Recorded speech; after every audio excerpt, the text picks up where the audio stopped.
आज के टाइम में हर सीधे साधे सच बोलने वाले आदमी को हरीशचंद्र कह दिया जाता है। कोई भी आदमी अगर पूरी ईमानदारी से, पूरी सिंप्लिसिटी से, पूरे मन के साथ अपना 9 टू 5 का जॉब कर रहा है, जो एकदम मन लगाकर काम कर रहा है, कोई भी उल्टा सीधा काम नहीं कर रहा है, सच के रास्ते पर चल रहा है, तो उसको हम मजाक में कह देते हैं कि ये तो हरीशचंद्र है। हम सबको कभी ना कभी अपनी लाइफ में किसी ना किसी ने हरीशचंद्र कहा ही होगा। आज के टाइम में हरीशचंद्र एक सिनोनिम बन गया है सिंप्लिसिटी का, ईमानदारी का, एक ऐसे आदमी का जो हमेशा सच बोलता है। लेकिन हमारा इतिहास तो भरा पड़ा है ऐसे लोगों से जिन्होंने अपनी पूरी जिंदगी में सिर्फ सच बोला है, जिन्होंने अपनी पूरी जिंदगी सिंप्लिसिटी से बिताई है, जो केवल धर्म के मार्ग पर चले हो। तो फिर ऐसा क्या खास है हरीशचंद्र में? भगवान उन सब आदमियों की परीक्षा लेता है जिनमें दुख को सहन करने की शक्ति हो। हरिश्चंद्र ने भी इम्तिहान दिए थे। उन्होंने इतने मुश्किल इम्तिहान दिए थे कि उनको धर्म के मार्ग पर चलते हुए देखकर खुद भगवान की आंखों में आंसू आ गए थे। कौन थे ये राजा हरिश्चंद्र और क्या थी इनकी कहानी? हरिश्चंद्र अयोध्या के राजा थे, सूर्यवंशी थे। हमारे इतिहास के सबसे प्रभावी कैरेक्टर श्री राम के पूर्वज थे। और जो बात श्री राम के बारे में कही जाती है कि श्री राम मर्यादा पुरुषोत्तम थे, इस कहानी को पढ़ने के बाद ये समझ में आता है कि उनकी मर्यादा कहां से आती है। प्राण जाए पर वचन ना जाए की बात जहां से शुरू होती है, वहां पर खड़े हैं राजा हरीशचंद्र। तो एक बार क्या होता है, राजा हरीशचंद्र एक सपना देख रहे होते हैं। उनको सपने में दिखाई देता है एक बड़ा सा तराजू। उस तराजू के एक पलड़े पर तो खुद राजा हरीशचंद्र बैठे थे और दूसरे पलड़े पर था उनका पूरा राजमहल। ये देखने में थोड़ा अजीब लगता है कि एक आदमी के वजन जितना एक राजमहल का वजन कैसे हो सकता है, लेकिन फिर भी सपने में कुछ भी हो सकता है।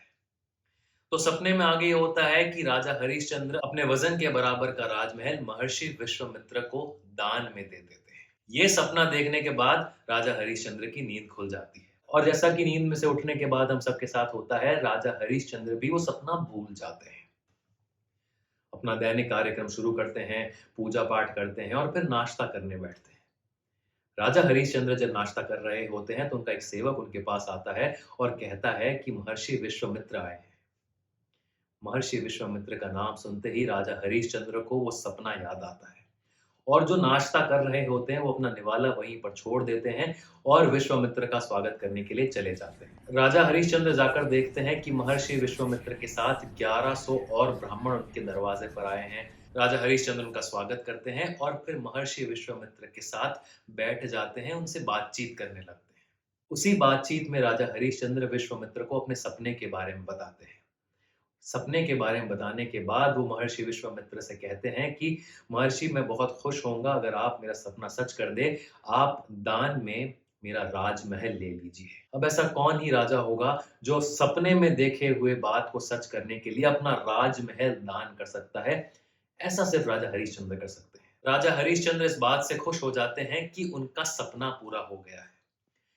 सभी आए 1100 ब्राह्मणों को वहां पर भोज करवाया जाता है, महर्षि विश्वामित्र को भोज करवाया जाता है। और जैसा कि प्रथा है कि भोजन करवाने के बाद आए हुए ब्राह्मणों को दक्षिणा दी जाती है, तो राजा हरीशचंद्र भी हर ब्राह्मण को दक्षिणा देने के लिए खड़े हो जाते हैं। उसी वक्त विश्वामित्र आकर राजा हरीशचंद्र को रोक देते हैं कि राजन रुक जाइए। राजा हरीशचंद्र रुक जाते हैं। विश्वामित्र कहते हैं कि राजन, अभी तो आपने अपना पूरा राजमहल मुझे दान में दिया है, अब दान में दी हुई चीज में से निकाल कर आप कुछ और दान कैसे कर सकते हैं? हरीशचंद्र इस बारे में सोचते हैं तो उनको लगता है कि विश्वामित्र की बात सही है। राजमहल तो वो दान कर चुके हैं, अब उसी दान में से कुछ और दान कर देना अधर्म होगा। विश्वामित्र कहते हैं कि राजन, आप तो अयोध्या नगरी के राजा हैं, आपको कम से कम हर ब्राह्मण को एक सोने की मुद्रा तो देनी ही चाहिए। लेकिन राजा हरीशचंद्र मुद्रा कहां से लाते हैं? राजा हरीशचंद्र विश्वामित्र से कहते हैं कि मुझे 1 महीने का समय दीजिए, मैं वचन देता हूं कि मैं सभी ब्राह्मणों को दक्षिणा दूंगा। विश्वामित्र कहते हैं ठीक है, आप 1 महीने का समय ले लीजिए, लेकिन आपको अयोध्या नगरी से बाहर जाना होगा, क्योंकि अयोध्या नगरी में तो 1100 मुद्राएं आपको कोई भी आप पर दया करके दे देगा।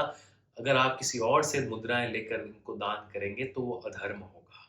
तो राजा हरीशचंद्र, उनकी पत्नी तारा और उनका बेटा रोहित अयोध्या नगरी से निकल जाते हैं।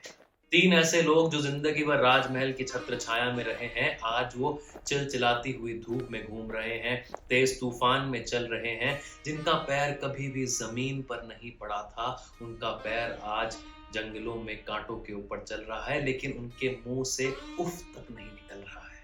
मुस्कुराते हुए तीनों लोग अयोध्या से निकल जाते हैं और पहुंच जाते हैं महादेव की नगरी काशी में। राजा हरिश्चंद्र लगभग पूरे 1 महीने काम की तलाश में भटकते रहे, लेकिन फिर भी उन्हें कहीं पर भी कुछ भी काम नहीं मिला। डेडलाइन पूरी होने में केवल 1 दिन बाकी था और वचन को किसी भी तरीके से पूरा करना था। धर्म के रास्ते से किसी भी तरीके से भटकना नहीं था। अब राजा हरिश्चंद्र की जो पत्नी थी तारा, वो सब कुछ देख रही थी कि राजा हरिश्चंद्र किस तरीके से मुश्किल से यहाँ वहाँ काम की तलाश में भटक रहे हैं। तो उनकी पत्नी उनके पास आती है और कहती है कि स्वामी, आप ऐसा क्यों नहीं करते, आप मुझे बेच दीजिए। एक रानी जो हमेशा राजमहलों में रही है, एक राजा उसके बारे में ऐसा कैसे सोच सकता था? वो कैसे सोच सकता था कि उसकी पत्नी बाजार में बिक रही है? राजा हरिश्चंद्र कहते हैं कि मैं तो तुम्हारा पति हूं, मेरा काम है तुम्हारी रक्षा करना, मैं कैसे तुमको बाजार में ले जाकर बेच सकता हूं। उनकी पत्नी कहती है कि मैं आपकी पत्नी हूं और ये मेरा धर्म है कि अपने पति को समस्या से बाहर निकालूं। और ये कहकर रानी तारा बाजार में चली जाती है, चौराहे पर जाकर खड़ी हो जाती है और खुद की बोली लगाने लगती है। जब रानी तारा ऐसा कर रही थी तो वहां से एक पंडित गुजर रहा था। पंडित ने जाकर रानी तारा से कहा कि मेरे घर पर मेरी पत्नी बीमार है, मुझे मंदिर में पूजा करने के लिए कोई चाहिए, तो तुम मेरी दासी बन जाओ। एक ऐसी रानी जिसके आगे पीछे हजारों दासियां घूम रही थी, आज वो एक मामूली से पंडित के घर की दासी बनने वाली थी। उस पंडित ने रानी को 500 सोने की मुद्राएं दी और उसको खरीद लिया। उस रानी ने वो 500 सोने की मुद्राएं अपने पति के चरणों में चढ़ाई और उस पंडित के साथ में निकल गई। उनका बेटा रोहित जब ये देख रहा था तो वो रोने लगा, क्योंकि उसकी माँ उससे दूर जा रही थी। वो बिलखने लगा। राजा हरिश्चंद्र ने उस पंडित से कहा कि आप एक बेटे को अपनी माँ से दूर मत कीजिए। तो वो पंडित रोहित को भी अपने साथ ले जाता है और उसके बदले में राजा हरिश्चंद्र को 100 सोने की मुद्राएं और दे देता है।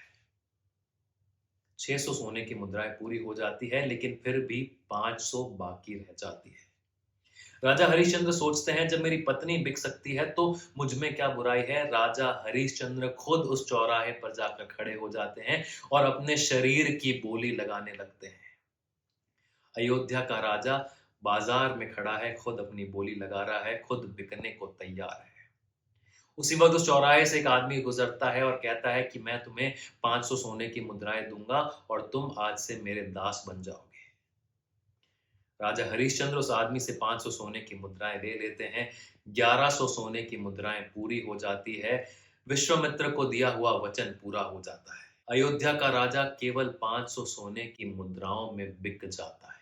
विश्वामित्र को दिया हुआ वचन पूरा हो गया था, लेकिन वो आदमी जिसने राजा को खरीदा था, वो एक शमशान चलाता था।